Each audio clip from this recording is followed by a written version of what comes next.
Je suis le premier personnel local de l'agence en Asie. J'ai travaillé ici au bureau Asie de l'AUF à Hanoï de 1993 à 2002. C'était la période très exaltante de la francophonie vietnamienne. Ce qui m'a beaucoup marqué à l'AUF, c'était justement les premiers moments de son installation. En fait, j'ai dû travailler quelques mois au rez-de-chaussée de la maison du premier directeur, car nous n'avions pas encore de bureau. Et plus tard, pour son inauguration, c'était vraiment une course contre la montre. En fait, il fallait finir les travaux de rénovation de notre local actuel, qui était un ancien laboratoire de chimie de l'université de Hanoï. Nous avons voulu l'ouvrir à l'occasion de la visite du ministre de la Culture et de la Francophonie de l'époque, ministre français, M. Jacques Toubon. J'ai pris mon poste en octobre 2001 à Hanoï et j'avais été recruté comme directeur du BASE, comme on l'appelait à l'époque, le bureau Asie du Sud-Est, qui devint très rapidement bureau Asie-Pacifique avec l'intégration de l'antenne du Vanuatu. Et l'une de mes premières missions fut d'aller inaugurer des nouveaux locaux de Port Vila, et cela donna lieu à une scène dont j'ai gardé un très vif souvenir.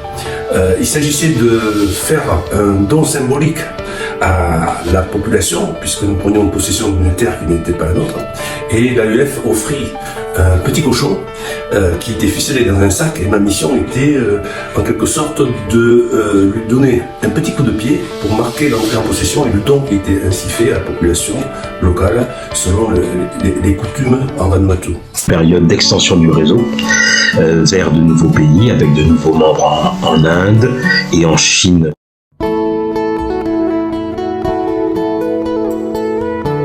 C'est une période assez euphorique au niveau du bureau Asie-Pacifique.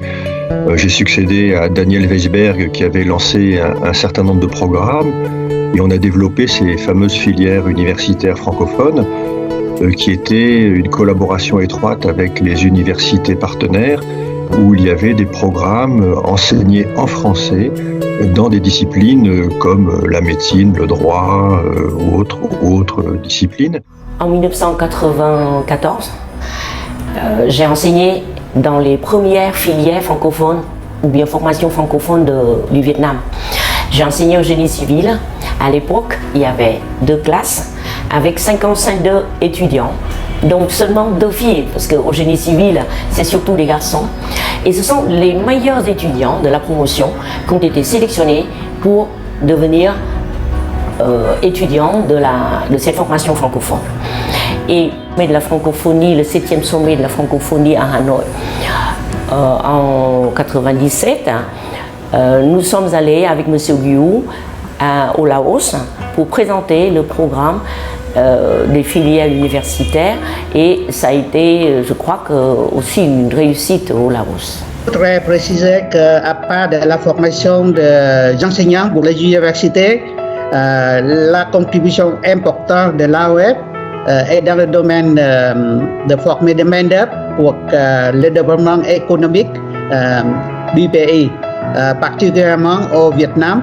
L'AOF a aidé de former des ingénieurs pour les raffineries Jungwood dans le cadre de filières francophones universitaires pétrochimie à Da Nang, avec un grand support de l'AOF.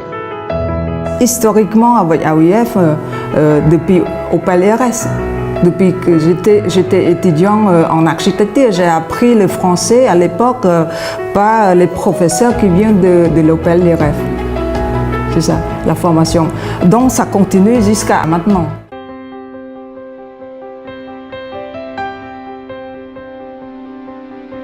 L'AUF est très en avance dans l'utilisation de technologies de l'information et de la communication pour l'enseignement.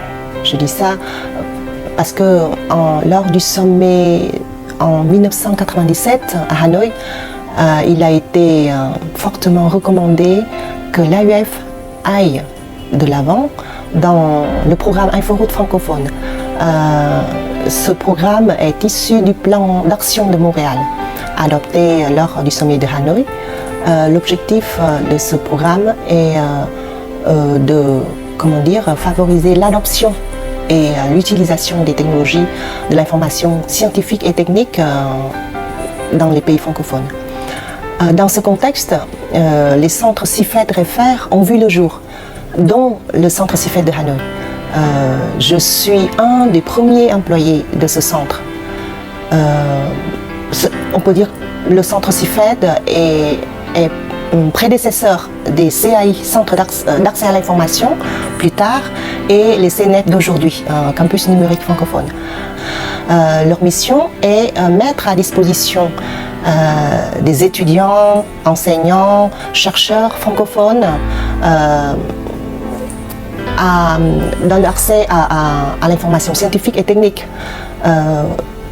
par plusieurs outils différents. Quand on a ouvert ce centre, c'est pour répondre aux besoins urgents et importants à l'époque, je dis à l'époque, pour la communauté scientifique, la communauté universitaire au Cambodge. Voilà.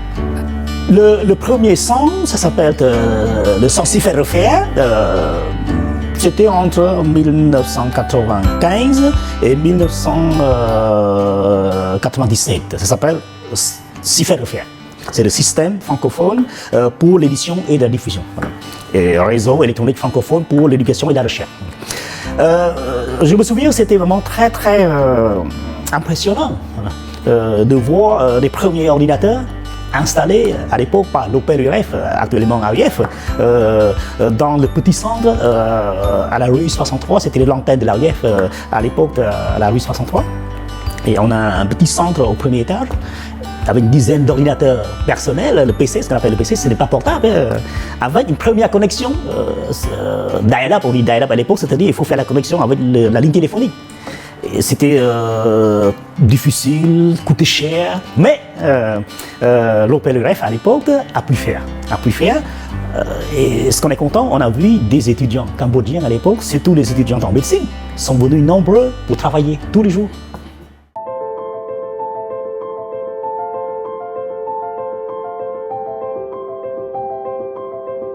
Le rôle de l'AUF est donc particulièrement important dans cette région.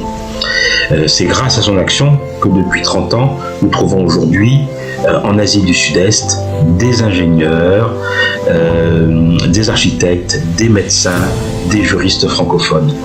Les universités francophones avec lesquelles travaille aujourd'hui l'AUF et avec lesquelles collaborent les universités des pays francophones sont bien souvent des personnes qui ont été formées au départ dans les filières bilingues universitaires de l'AUF. Je connais l'AUF depuis 2006. J'ai envie de promouvoir la francophonie à Battambang. En 2017, j'ai fait partie de l'équipe qui a monté le dossier l'adhésion de l'Université nationale de Battambang en tant que membre associé de l'AUF au Cambodge. Quand je réfléchis à des moments marquants de la collaboration entre l'Université de la Nouvelle-Calédonie et l'AUF, j'ai beaucoup de souvenirs en tête et je mesure combien nous avons fait œuvre utile, ensemble, au fil des années, au service du rayonnement de la francophonie universitaire, comme nous y appelle le tout premier article des statuts de notre université. C'est vous dire si le rayonnement francophone est important dans nos missions. L'AUF, je l'ai rencontrée pour la première fois au Vietnam quand elle avait 4 ans. Et aujourd'hui, on est toujours ensemble. Pourquoi je peux rester longtemps comme ça à l'AUF? Parce que l'AUF elle-même, elle change, elle évolue chaque jour.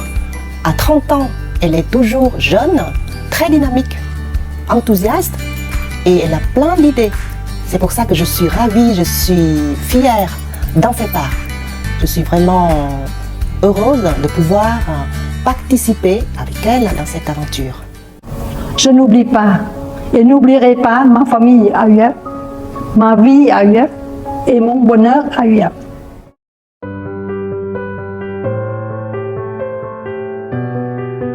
Pour résumer, je pense que le français, c'est une langue de réussite en Asie.